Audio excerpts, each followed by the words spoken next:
The opinions expressed by Peter Wexler, Robert Quittner, Kyle Plotkin, Michael Hart, Nicholas Hamner, and guests on this show are their own and do not reflect the opinions of this network.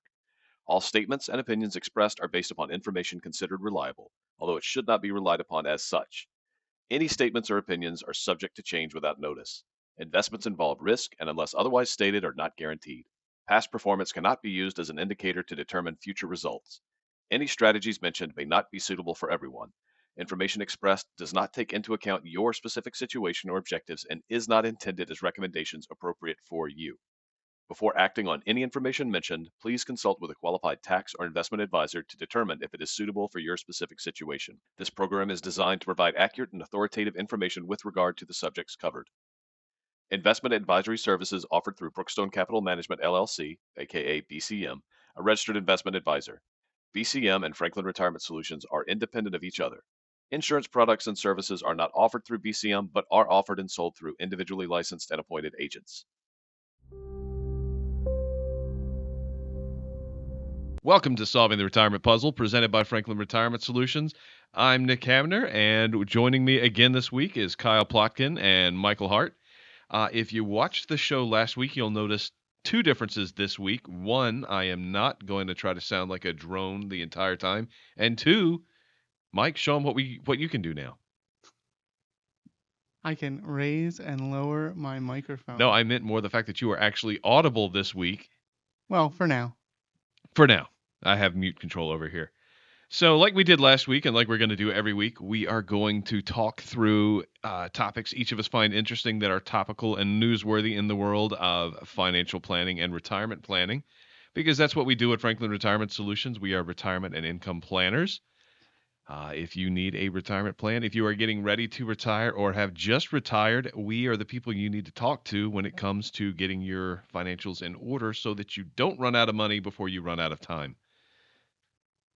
That was pretty seamless. I'm proud of myself there. Yeah, That's a good start. After this gig, I'm going to start announcing for The Price is Right. Come on down. Yeah, no whammies. That's probably a different show. Anyway, this week I want to talk about 529s because we, amongst the three of us, we are the only people at Franklin Retirement right now who have children that have not yet gone to college. Rob's got his family. He's put his kids through school. Peter has his family. He's put his kids through school. He doesn't have to worry about any of this. Rob doesn't have to worry about any of this. But you and I, we have kids staring down the barrel of college coming up. So if you're unfamiliar or you don't really know, 529s are a special savings account that was created by what section in the IRS code, Mike? Definitely not 529. It was section 529 in the IRS code. They are tax advantage accounts. That means the money is tax deferred as it grows, and as long as the withdrawals meet the right conditions, they won't be taxed either. Because they are state run, certain states will actually give you a benefit to contributing to a 529. In Pennsylvania, your donations to a 529 can be eligible as a state tax deduction. So it's a really tax smart way to invest in their education. So a 529 is education savings. It's a really good way to save for your child's education. So there's technically two varieties of a 529. There are education savings plans, which are kind of like investment funds. You put your money in, you watch it grow, you choose you choose what funds you're investing in. They're usually target date funds or something similar to a target date because you're saving for a child's education. And you have a rough idea of when your kid's going to go to school. So that is an education savings plan. There's also a prepaid tuition plan where you can identify what school your child's going to go to, lock in that tuition rate now, and just start prepaying on it. Not as popular because who knows where your kid's going to go to school, if your kid goes to school at all. There's very few families anymore that insist their child goes to a specific school. I can really only see that happening as like legacy situations of, I went here, your grandparents went here, you're going to go and you're going to pledge Phi, Kappa, whatever. So, I mean, there's some common misconceptions to 529s that have been kind of assuaged over the years as changes have been made to the rules. So in 2017, 529s were expanded to include K through 12 private school tuition, which was a nice bonus because everybody used to think, oh, 529s are only for four-year colleges and only a four-year college in your state. They go nationwide as long as your school meets the certain qualifications, and now they can apply to K through 12 tuition up to 10 grand annually. In 2019, there were more changes, so you didn't have to worry about any money left over in a 529 after you were done with school. That was always a big concern back in the day. Under the Secure Act, which was passed in 2019, any leftover or unused funds in a 529 could be used to pay back student loans. And if that money met certain requirements, if the account was 15 years old or older, you could invest up to $35,000 in a Roth IRA, which was a nice little kickstart. But again, it's a very small pool of people that were eligible for that because usually college wipes out any savings account you have set for it. So the idea that you would finish school and have 35 grand left over and have had that account open since the kid was, if it's 15 years, figure the kid was 10 years old. Again, a very small pool. But there was always a big trap in 529s because the parents don't always have the most amount of money to save for their kids. Parents are busy spending money on the kids. Grandparents were a big contributor to 529s. But grandparents contributing to 529s had an issue because when the beneficiary of that 529 would go to file their FAFSA application, who knows what FAFSA means? Kyle, you want to give it a shot? I know what it means, but I'm not going to, give each word. I think the first F is probably federal. No, you guys are both Okay, wrong. good. FAFSA, free application for federal student aid.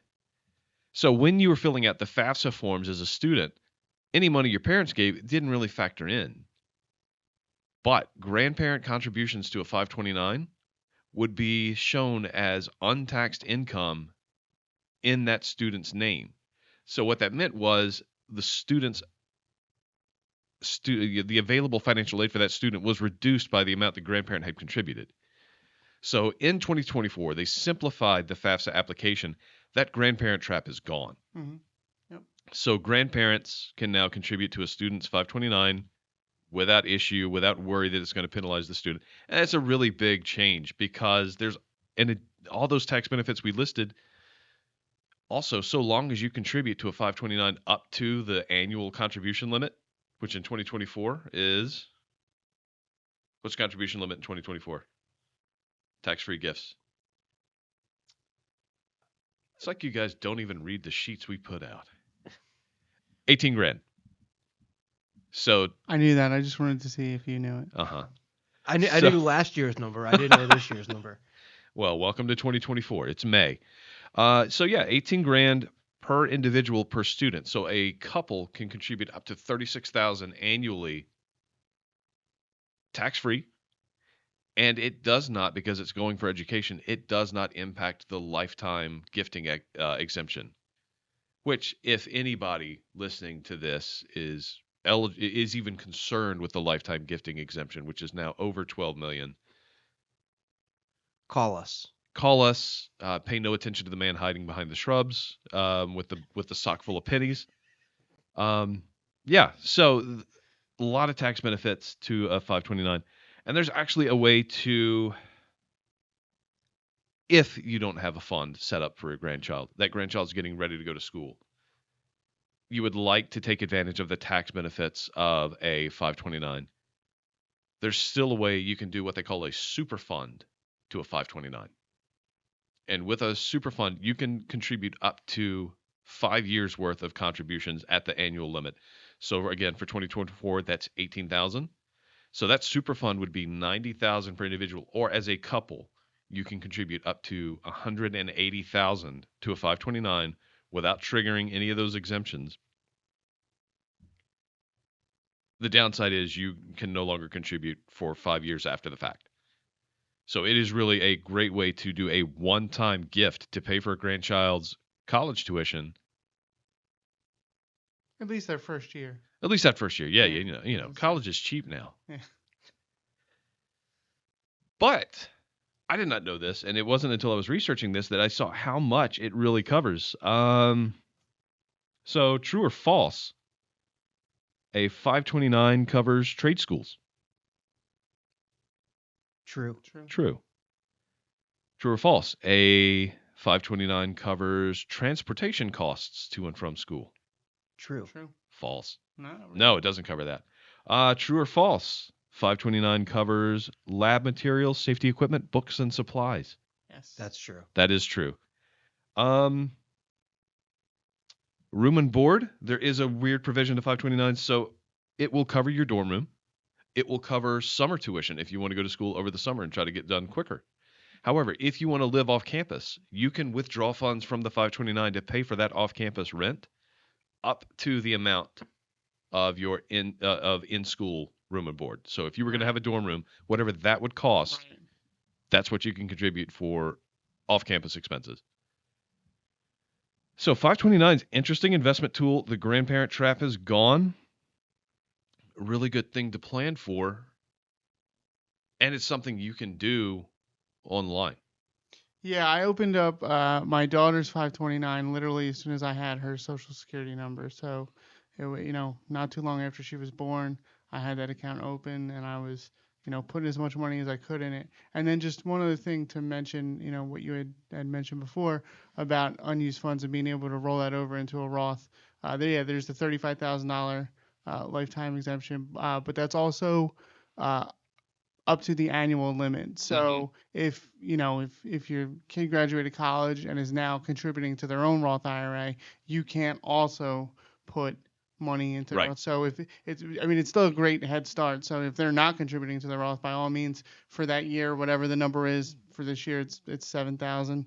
Take the 7,000, roll it over into the Roth IRA, but it's $35,000 lifetime with the annual limit per year. Yeah. So you can do it. Figure if the limit's $7,000, that's Right. 5 years of contribution. So it's Right. not like you have to do it at one time, and if you max out, then you're done. Yeah. You can keep going until you hit 35,000. Yep. So good things to know, good things to do. If you have any questions on 529s, you can reach out to us at the website you see listed, or the email address you see listed below. You can.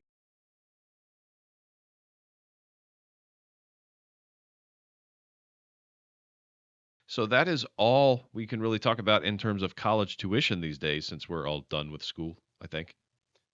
For ourselves, anyway. No going back to college. We're done with that. We're too old. So, Kyle, you had a couple of things. Oh, dang it. All right. Kyle, you had a couple things. What do you want to talk about today?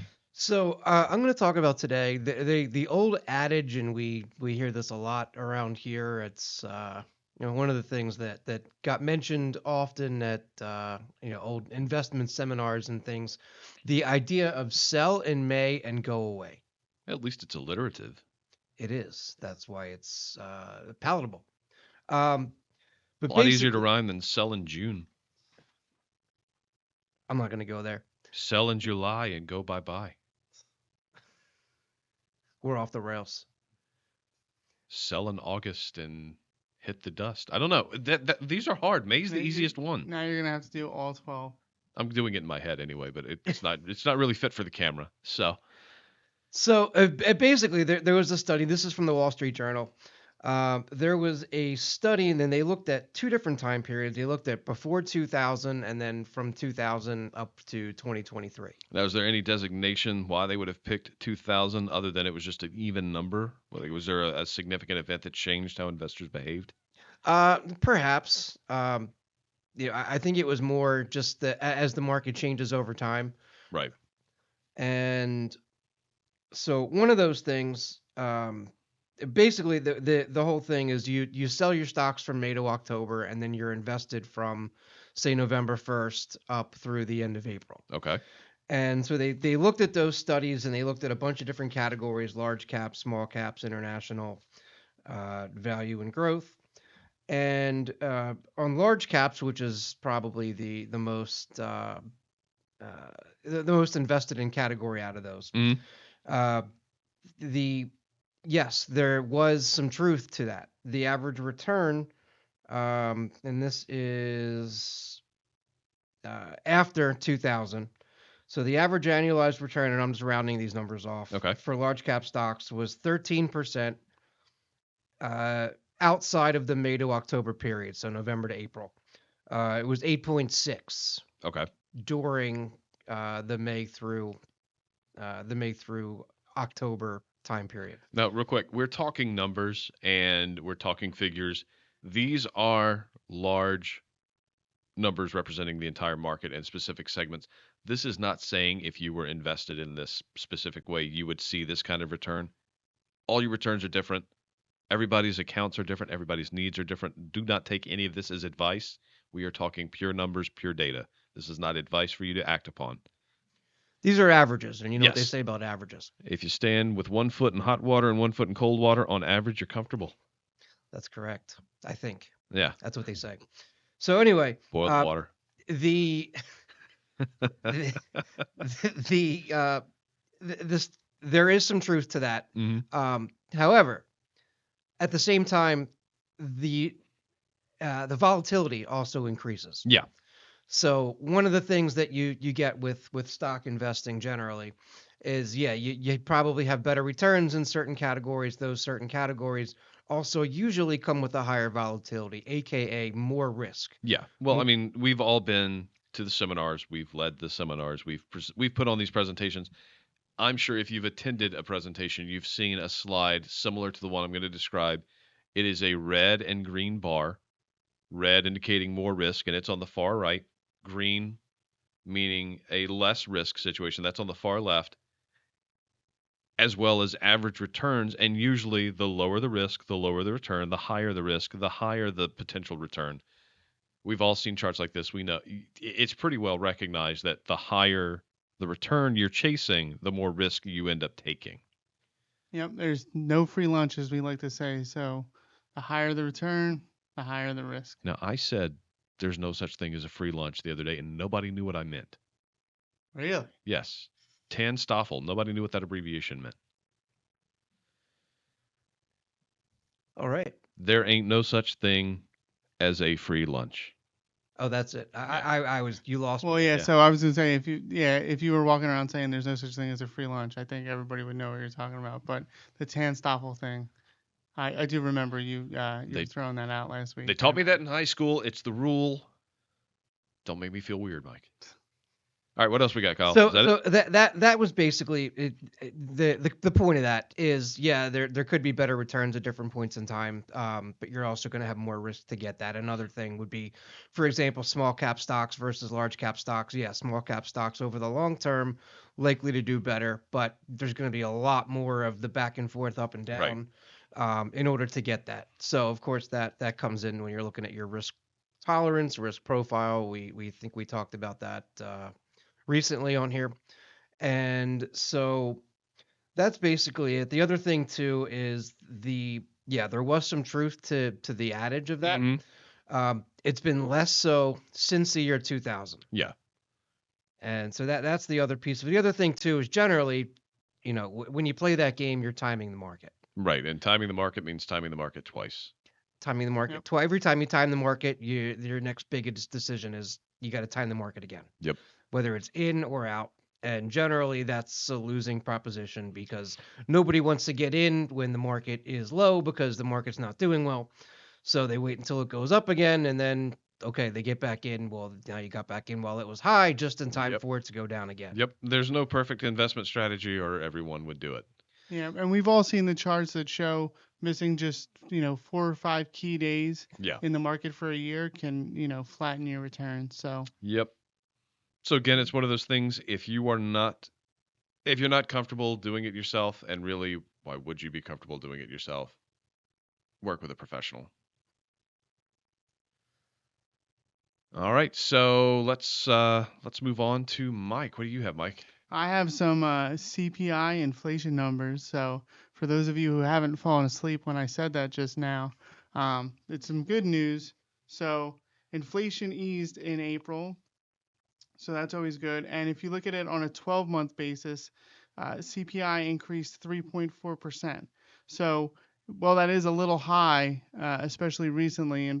But if you look at long term, inflation on average is about 3%. So that's slightly higher. Now, for the last 15 or 20 years, it's averaged closer to 2.25. Mm-hmm. But if you look longer term, inflation averages about 3% per year. So 3.4, not too far from that. So that was, a good number. And then if you look at, there are certain things that have actually returned to pre-pandemic levels. So like lumber was a big thing Yeah. during the pandemic where prices just shot up like crazy. Lumber is actually at 2019 price levels. So again, when you look at, supply and demand, Mm-hmm. those things, since the pandemic, a lot of those have evened out. Not Right. everything. Obviously, housing is still, a crazy situation. Well, But with lumber at low prices, housing should be a little easier to accommodate, especially new housing if you can actually build a new house. yeah, yeah. A lot of places are fighting any new construction because the traffic and the schools and whatever reason it might detract from their home value is really the base. But yeah. Yeah, not in my backyard. Yep, NIMBY. Yep. Yep. We've all been there. But Yeah, so in the cities they don't want to build up, Mm-hmm. and in the suburbs they don't want to build out. So, you kind of have the situation we have now. But in general, CPI numbers for April were good. So that's Now, some good news on the inflation. now, does that show overall trends? Like, how are we looking for the year? Does it show anything like that? Well, it's just over 12-month basis. So CPI increased 3.4, which was in line with the expectations. Yeah. So And I know month over month it was, I think the number was 0.3%. They were expecting 0.4, so it was a little bit lower yeah, than what was expected, which is good news. I don't know if that's going to affect what the Fed does with interest rates. That remains to be seen. Yeah, I don't think anybody knows what the Fed is going to do with interest rates. No. no, at the beginning of the year, it was 5 or 6 cuts. Now it's one or two. Yeah, 1 or 2, and Maybe. who knows if we'll Yeah, even see maybe. that. But Yeah, because now we're close enough to the election. They don't want to take any action. Yeah, I mean, usually their impact the policy's been like within 2 months of an election, they don't want to do anything, and they Right. don't want to seem political, and then probably even more so now with the polarization and everything else going on. So, who knows? I mean, Yeah. I think living our lives and going to the grocery store certainly seems higher than that. Just walking around and lunch costs $12 or $14 now, where you used to be able to get it for $7 to $9. Not that long Mhm. ago. I mean, I remember back, college age 20 years ago, and you could go and a value meal was $5. $4.49. Yeah. So it's certainly some things go up more than others. I think obviously. I feel like eggs have gotten really volatile. I don't know what it is, but sometimes you go to the store and eggs are $2 a dozen. Sometimes you go, they're $5 a dozen. Well, it's that bird flu. I mean, that is a legit reason, but I didn't know there was another epidemic of that going around. Yes, they're actually they're concerned about that spreading at this point. But anyway, that's another topic. yeah, we don't eat eggs in my house. So No? I don't. Yeah, Allie does all the grocery shopping. So All the cholesterol, you're trying to shy away from that? well, Cece loves bacon, so we're Okay. trying to avoid it, but it's tough. We So. we like English muffins in my house. Oh, that's perfect for eggs Benedict. Nooks and crannies. Yeah. You know where they have really good eggs Benedict? Alaska. Hmm. There's no place like Nome for the hollandaise. Stop. And on that note, On that note, we will be done for the day. Thank you for joining us for solving the retirement puzzle. We've talked about 529s. We've talked about the idea of selling in May and going away and how valuable that adage is anymore. And we've talked about the Consumer Price Index and how it's doing. If you have any questions on any of this, as always, feel free to reach out to us. And we look forward to seeing you next week. Thanks for joining us.